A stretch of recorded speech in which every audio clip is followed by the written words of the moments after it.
are doing great. Thanks so much for spending some time with us this afternoon. We appreciate it. No problem.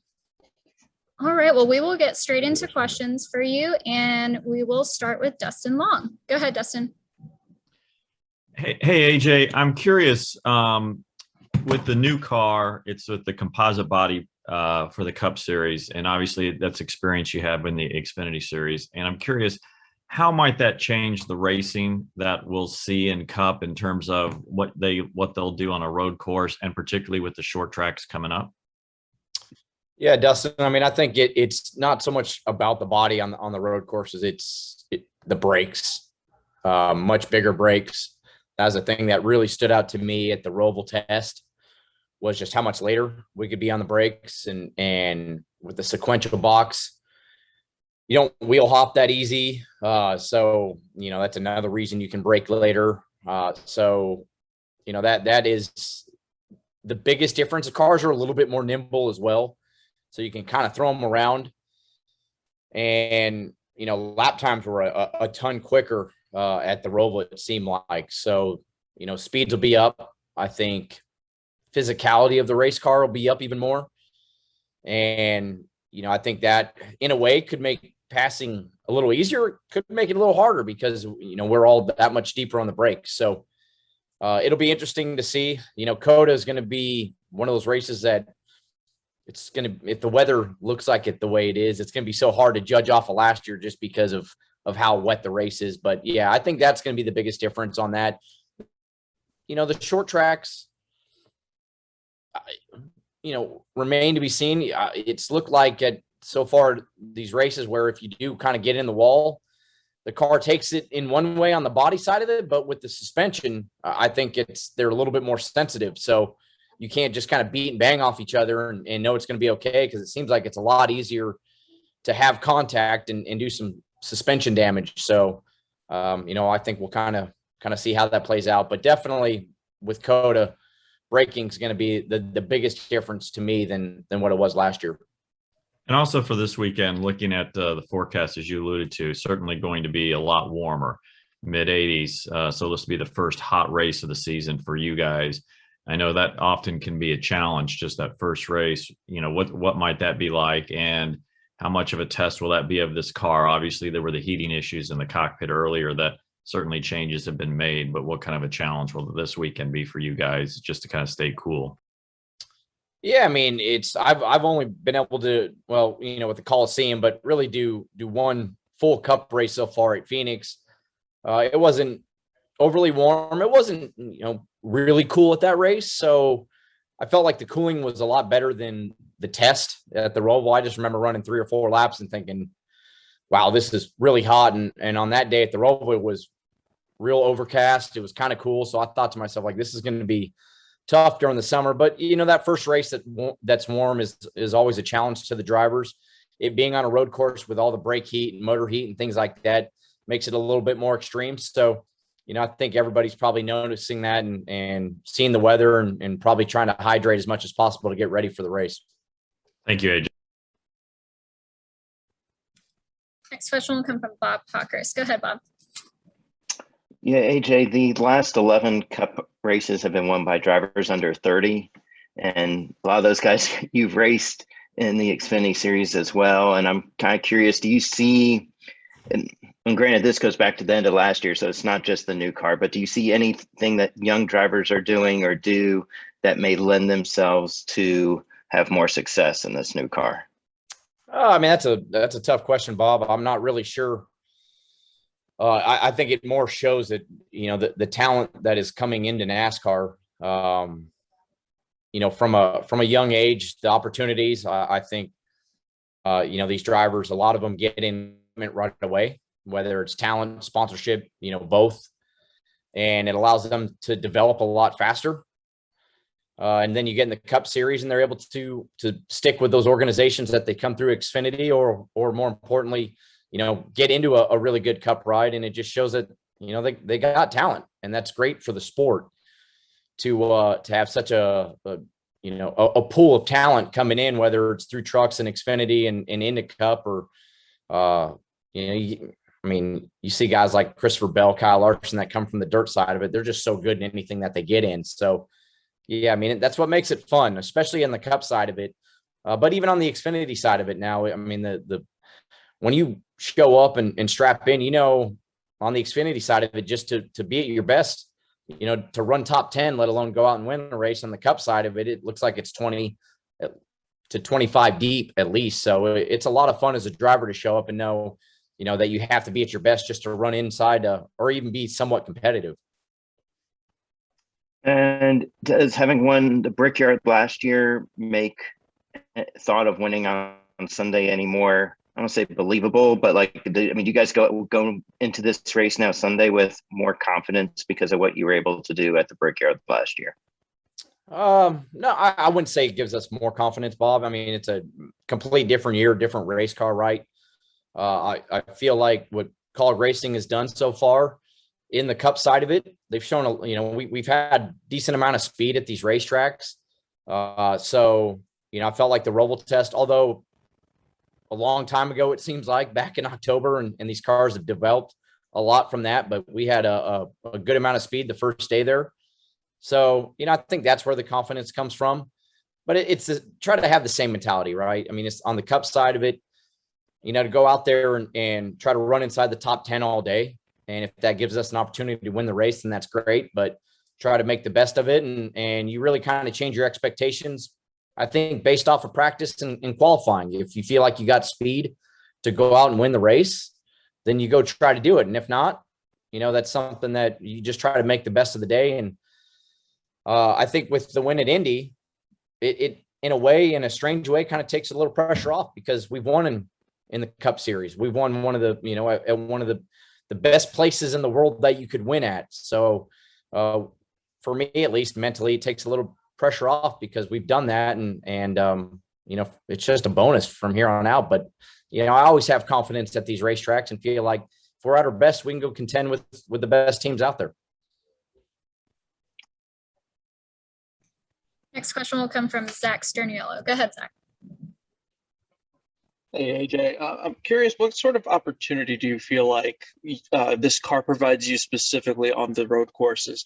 You touched on all the differences in this car compared to what we saw with the old car. With your experience both in NASCAR and other sports cars on tracks like this, what do you feel like you're going to be able to showcase better in the next gen car than previous generation cars? Yeah, Zach, I mean, it's, you know, everybody's so good on the Cup side of it. So I don't know if you know, I wouldn't say that this car lends more of an opportunity for myself. I do like how aggressive you can be with it. You know, braking, you can really push the brakes extremely late compared to, you know, the old generation car. And that's something that I really enjoy is to be able to, you know, be at kind of peak brake pressure or peak, you know, peak brake distance, getting into the corner and trying to maximize that. And you can kind of toss the car around a bit more, just a little bit more nimble. It feels like the steering is quicker, the car reacts quicker. So that's something that I always enjoy about a race car, and you know, makes it enjoyable to go out there and attack a race course, especially a place like COTA where there's so many corners, so many different types of corners that whether it's high speed or late on the brakes, things like that. But, you know, with that said, Zach, it doesn't, you know, somebody like Kyle Larson, Chase Elliott, et cetera. I mean, they're so good that they figure it out as well. So I think more than anything, it just makes it a little bit more enjoyable to go out there and drive. Thanks, AJ. Next question will come from Rob Tiongson. Go ahead, Rob. Thanks, Samantha. And thanks for joining us today, AJ. Got a couple of questions for you. My first one being, you know, you're coming here to Austin, which is a new marketplace, relatively speaking, for NASCAR. Being a really experienced race car driver, what does it mean to you to go to a place like Austin and kind of expose NASCAR to an audience that may not be so motorsport savvy outside of F1? Yeah, Rob, I mean, I felt like last year, you know, the point that we showed up to Austin, we were kind of just coming out of what we, you know, over the past couple of years of what we all had to deal with COVID. The crowd, for as bad as the weather was, like I couldn't believe on Sunday how packed the racetrack was for just the monsoon that we all sat in and had to deal with. So, I feel like the first race or the first couple of races of a new market or a new racetrack, you get a really good crowd. So I think it's about trying to keep that crowd there or keep growing the crowd. So, Austin has shown with the IndyCar race and the F1 races there that the motorsport side of kind of Austin, Texas is very savvy. It's very popular. So I hope that this weekend, good weather, we get a huge crowd again and we go put on a great show for 3 different races there. And that's what I think is unique about NASCAR is you have 3 great series that show up and go put on a show at a place like this. And you get a lot of bang for your buck. So hopefully that crowd shows up and we put on a great show and keep growing what is just an amazing city. I think that's what it's about is, we got great racetracks that we go to, but you go to new cities and, you bring out a new crowd and Austin, Texas for sure is a fantastic city to be a part of. And, hopefully we show that again. Absolutely. That's why I love living here for sure. My last question for you is, Parker Kligerman said that there's no such thing as a NASCAR fan or F1 fan. You're just motorsports fans, whether you know it or not. But how helpful would it be for NASCAR to have an F1 type of documentary like Drive to Survive, but with NASCAR? Yeah, Rob, I mean, that's a really good question because, on the F1 side of it, it's, relatively to say NASCAR or other motorsports, maybe it's not quite as popular because I think the biggest reason why is we haven't had American in there full time since I think Scott Speed really. So, Formula One being around the world, you get drawn to it, whether, you have a favorite driver or it's a driver from your country that you love and you follow. So I think with Netflix has shown that part, just all parts of the sport in a relative short amount of time, right? Our attention spans aren't very long. So you watch a 45-minute documentary of that week of whatever they're covering, and then you go to the next one and the next one. And that's really grown to allow people that maybe have never been a part of Formula One or never truly watched it to all of a sudden say, well, hell, I want to watch this race now because look what's going on.